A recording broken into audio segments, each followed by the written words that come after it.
Kulak temizleme birçoğumuzun korkulu rüyası olan kulak temizleme çubuğuyla gerçekleşir. Artık kulak temizliği nasıl yapılır diye bir derdiniz olmayacak. Evde kulak temizleme imkanı veren vakumlu kulak temizleyici, herhangi bir toksit madde içermeyen yumuşak silikon başlıkları ve güçlü vakumlayıcı mekanizmasıyla kulağınızın içerisinde bulunan kir ve pislikleri saniyeler içerisinde haznesine çeker ve kulağınızı temizlemeye yardımcı olur.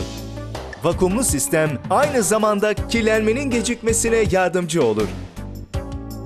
Vakumlu kulak temizleme cihazı, toksik madde içermeyen yumuşak silikon başlıkları ve süper vakumlama mekanizmasıyla kulağınızdaki kirleri ve pislikleri çekerek temizlemeye yardımcı olur. Ürünü kullanmak için 2 adet kalem pili yuvasına takmanız ve on-off düğmesine basmanız yeterli. Kulağınıza girdiği anda tozu ve kiri çekecek. Bundan böyle kulak pamuğu ve kulak çubuğu kullanmanızı gerektirmeyecek kulak temizleme cihazıyla banyo sonralarını eğlenceli bir hale getirebileceksiniz. Tüm aile için kullanabilirsiniz. Özellikle anneler ve çocuklar bu işe bayılacaklar. Uzun süren kulak temizleme işlemleriniz kısalacak ve eğlenceli bir hale dönüşecek. Üstelik artık kulak pamuğu ve çubuğu kullanma ihtiyacınız da ortadan kalkacak. Kesintisiz işitme ve denge için kulaklarımıza çok iyi bakmamız gerektiğini unutmayın. Kulak temizleme teknikleri arasında kulak temizleme yöntemi olan vakumlu sistem aynı zamanda kirlenmenin gecikmesine yardımcı olur. Vakumlu kulak temizleme cihazı, toksik madde içermeyen yumuşak silikon başlıkları ve süper vakumlama mekanizmasıyla kulağınızdaki kirleri ve pislikleri çekerek temizlemeye yardımcı olur. Ürünü kullanmak için 2 adet kalem pili yuvasına takmanız ve on-off düğmesine basmanız yeterli. Kulağınıza girdiği anda tozu ve kiri çekecek. Bundan böyle kulak pamuğu ve kulak çubuğu kullanmanızı gerektirmeyecek kulak temizleme cihazıyla banyo sonralarını eğlenceli bir hale getirebileceksiniz. Tüm aile için kullanabilirsiniz. Özellikle anneler ve çocuklar bu işe bayılacaklar. Uzun süren kulak temizleme işlemleriniz kısalacak ve eğlenceli bir hale dönüşecek. Üstelik artık kulak pamuğu ve çubuğu kullanma ihtiyacınız da ortadan kalkacak.